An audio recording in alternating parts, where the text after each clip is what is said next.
আউযুবিল্লাহি মিনাশ শাইতানির রাজিম বিসমিল্লাহির রহমানির রহিম। নবপত্যয় যুব সংগঠন কর্তৃক আয়োজিত রাস্তা সংস্কারের কাজের আজকের অনুষ্ঠানের সম্মানিত প্রধান অতিথি এবং বিশেষ অতিথি আর আমার নবপত্যয় যুব সংগঠনের সদস্যবিন্দু, আসসালামু আলাইকুম ওয়া রাহমাতুল্লাহি ওয়া বারাকাতুহু। আজকে আমরা নবপত্যয় যুব সংগঠনের উদ্যোগে রাস্তা সংস্কারের যে কাজ, আমাদের এই রাস্তা সংস্কারের কাজ আজকে থেকে আমাদের এই কাজের উদ্বোধন করা হয়েছে মাত্র। আমরা ইনশাল্লাহ এই আরও 10 থেকে 15 দিন, যতদিন আমাদের সময় লাগে এই রাস্তার পুরোটা আমরা করবো ইনশাল্লাহ। আমরা অলরেডি আমাদেরকে এই ব্রিকফিল্ডের মালিক 10 গাড়ি ইট দেওয়ার জন্য উনি আগ্রহ প্রকাশ করেছেন। এই আস্তে আস্তে ওগুলো আসবে। তা আমরা শুধু এই রাস্তা না, যেখানে জনগণের কষ্ট হবে, যেখানে আমরা দেখব জনগণ এখানে কষ্ট করতেছে, আমরা সেখানে যে আমরা আমাদের কাজ চলমান রাখবো। আমরা আমাদের এই সমাজটা যদি পরিবর্তন করতে পারি, আমি আমার এই উপজেলাটাকে নিয়ে আমি চিন্তা করতে হবে। আমার উপজেলাটাকে যদি আমি চিন্তা করি এবং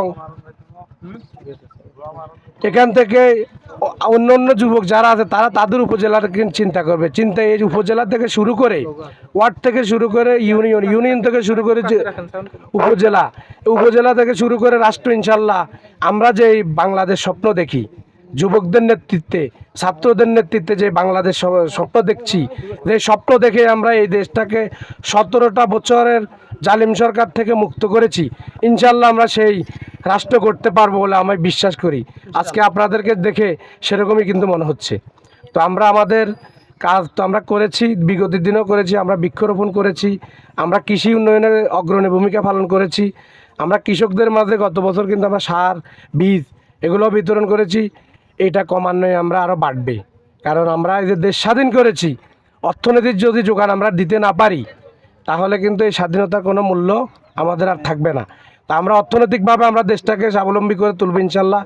আমরা নিজেদেরকে আমরা পরিবর্তন করব, নিজেদের অর্থনৈতিক পরিবর্তন করব, দেশকে একটি ভালো জায়গায় নিয়ে যাব এই বিশ্বাস রেখে। এবং আজকে এই প্রোগ্রামে যারা এসেছেন, বিশেষ করে আমাদের কারি আব্দুল মান্নান সাহেব এবং আমাদের এই হাফেজ হেলাল সাহেব এখানে এসে আমাদেরকে ধন্য করেছেন, আমরা ওনাদের কাছে কৃতজ্ঞ। আমি ওনাদেরকে অনুরোধ জানাবো, আমরা এই কাজ শুরু করেছি, ভবিষ্যতে আমাদের সাথে আপনারা থাকবেন এবং আমাদেরকে অর্থ আপনারা দেওয়া লাগবে না ইনশাল্লাহ। আমাদেরকে শুধু আপনাদের সৎ পরামর্শ দিয়ে আমাদেরকে সহযোগিতা করবেন।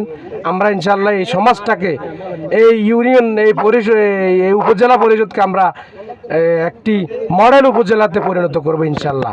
তো সবাইকে ধন্যবাদ। সবাই আসসালামু আলাইকুম ওয়া রাহমাতুল্লাহি ওয়া বারাকাতুহু।